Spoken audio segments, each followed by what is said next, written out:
जो उनकी आज की ये हरकत है ये क्षमा योग्य नहीं है। इस तरह की हरकत उन्हें नहीं करनी चाहिए। वो ऐसा परिवार है, गांधी परिवार, जहाँ तक मुझे जानकारी है दिनेश प्रताप सिंह जैसे लोग उस परिवार के आगे पीछे। फतेहपुर में पिछले सप्ताह 3 पटेलों पे जानलेवा हमला हुआ, उसमें एक पटेल की मौत भी हो गई। इस पर क्या है, आपकी पार्टी ने कोई प्रतिनिधिमंडल वगैरह भेजा है या भेजने की तैयारी में है?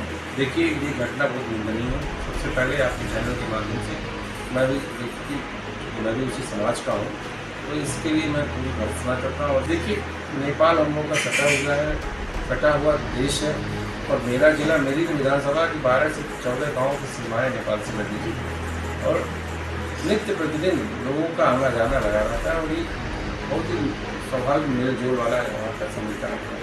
लेकिन जो स्थितियाँ काठमांडू की हुई हैं, जो सत्ता का परिवर्तन हुआ, जो नमस्कार दोस्तों, आप देख रहे हैं यूपी न्यूज़ और मैं हूँ बलिराम सिंह। दोस्तों, हमारे साथ कांग्रेस के युवा विधायक वीरेंद्र चौधरी जी हैं। हम आपसे जानेंगे प्रदेश के राजनीतिक हालात पे और पड़ोसी देश जो नेपाल में जो हलचल पैदा हुई है उसका असर आपके जनपद पर कितना पड़ रहा है। चौधरी साहब, आपका बहुत बहुत स्वागत है। बहुत बहुत धन्यवाद दिया प्रधान जी, और आपने बहुत समय निकाला है। अच्छा, SIR को लेकर एक चर्चा हो रही है कि SIR अब बिहार के बाद पूरे देश में लागू होगा। आज बैठक भी चल रही है, इस पर आपका क्या कहना? देखिए, पहले ये सर्वविदित हो गया कि चुनाव आयोग ने भारतीय जनता पार्टी की सत्ता दिलवाई, चाहे उत्तर प्रदेश की सत्ता हो चाहे देश की सत्ता हो, तो चुनाव आयोग की बदौलत भारतीय जनता पार्टी ने ये अपना राष्ट्र कायम कर रखा है। उन्होंने कहा जनता की नजरों में देखिए, तो ये निश्चित रूप से सत्ता से बाहर है। बिहार में आप लोगों ने इतना विरोध प्रदर्शन किया, राहुल गांधी जी ने यात्रा निकाली, इसके बावजूद पूरे देश में SIR को लागू करने की तैयारी, यूपी में भी चुनाव आयोग ये करेगा, तो आप लोगों का क्या कदम होगा? देखिए, SIR पे तो जिस तरह की फजीहत चुनाव आयोग की सुप्रीम कोर्ट में भी हुई, जनता के दिलों में भी हुई, इससे भी बेशर्मी से साथ चुनाव आयोग लगा। इतनी फजीहत के बाद मुझे तो नहीं लगता कि इनको SIR का जगह लागू करना चाहिए। अगर यूपी में ये चर्चा चल रही है, अखबारों में आ रहा है कि यूपी में भी अगर ये शुरू होता है तो आप लोगों का क्या करेंगे? क्योंकि हम लोग उसका विरोध करेंगे। हम लोगों ने कानूनी लड़ाई भी लड़ी, कांग्रेस और सामाजिक संगठनों में सुप्रीम कोर्ट में याचिका दायर हुई, उस पर उनकी जीत हुई। इन्होंने तो आधार को भी नहीं माना था SIR में, अब तो आधार को भी मान दिया गया है।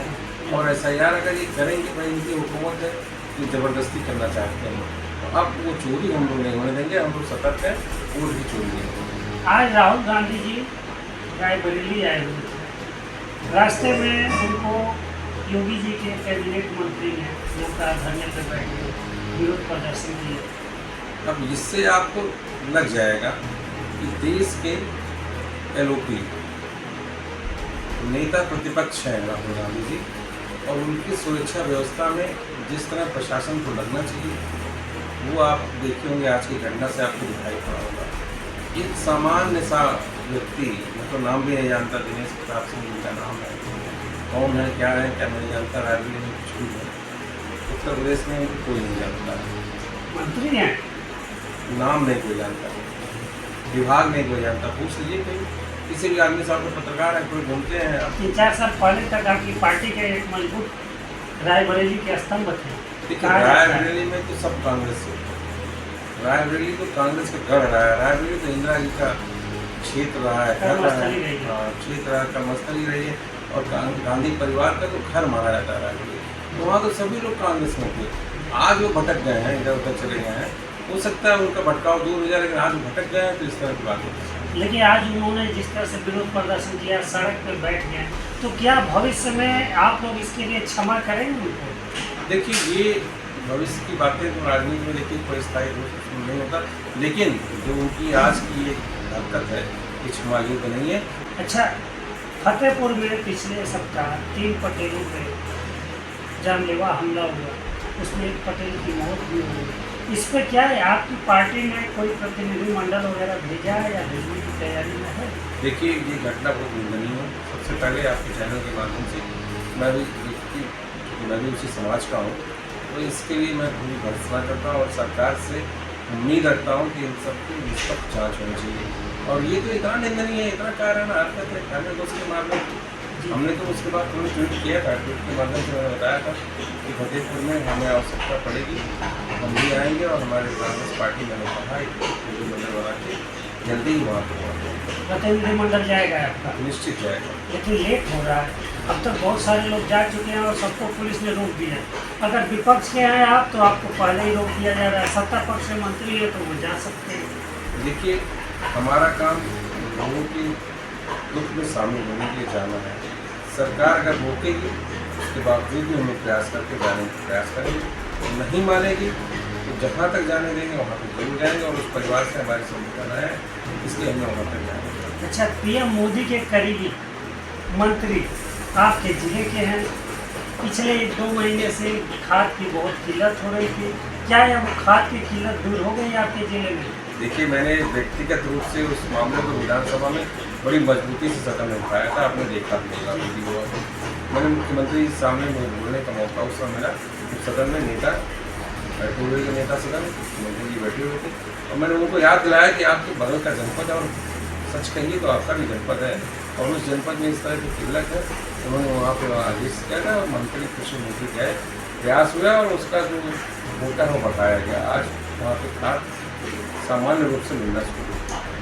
आज नेपाल में एक तरह से हलचल मची हुई है, युवा सड़कों पे आ गए हैं, प्रधानमंत्री इस्तीफा दे दिए हैं। आपका जनपद एकदम नेपाल से सटा हुआ है, बहुत सारी रिश्तेदारियां महाराजगंज जनपद के लोगों की नेपाल में है, तो इसका क्या असर आपके ज़िले में पड़ रहा है और क्या उसके लिए प्रशासन कदम उठा रहा है? देखिए, नेपाल हम लोग का सटा हुआ देश है और मेरा जिला, मेरी तो विधानसभा की 12 से 14 गाँव की सीमाएँ नेपाल से लगी थी और नित्य प्रतिदिन लोगों का आना जाना लगा रहता है और ये बहुत ही स्वाभाविक मेल जोल वाला है वहाँ का समीकरण है। लेकिन जो स्थितियाँ काठमांडू की हुई हैं, जो सत्ता का परिवर्तन हुआ, जो जनता का जनाक्रोश सड़कों में जी रहा है, उसका असर तो निश्चित रूप से यहाँ मैदानों तक आया है और आसपास के ज़िले में पुलिस के लोग तो SSB के बॉर्डर पर लगे हैं, उन लोगों को आज चेक करके आने जाने दे रहे हैं और साधन को रोका गया है। अभी हालात जब सुधर जाएंगे तो फिर जैसा कि मेरे प्रशासन के लोगों से बात हुई अपने जिले के, जब हालात सामान्य होंगे तो फिर आने जाने की सुविधा जैसी भी उसके बाहर। जो रिश्तेदारियां हैं नेपाल में या नेपाल के लोगों की जो यहाँ रिश्तेदारियां हैं, वो तो कुछ दिनों के लिए असर पड़ेगा ना, निश्चित असर पड़ रहा है। बहुत से रिश्तेदारियाँ, हम लोग जैसे लोगों की रिश्तेदारियाँ वहाँ पर तो गाड़ियों से आना जाना लोगों का होता था, इंसान बंद हो गया, इसलिए गाड़ियाँ इधर की इधर रोक दी जा रही, उधर रोक दी जा रही। आना जाना है तो लोग पैदल सीमा पार कर रहे हैं और अपनी विशेष ज़रूरतें भी देखा और कल आपने शादी वाला जोड़ा है, तो इस तरह की विशेष ज़रूरतों के लोग पैदल सीमा से इस पार आ जा रहे हैं, सीमा से उस पार जा रहे हैं। इस पार तो जाने वालों की संख्या कम है, लेकिन इस पार आ रहे हैं लोग तो उनसे पैदल आने के लिए जा रहे हैं। तो ये थे दोस्तों वीरेंद्र चौधरी जी, आपने सुना नेपाल की स्थिति और उसका असर जो यूपी में पड़ रहा है। बहुत बहुत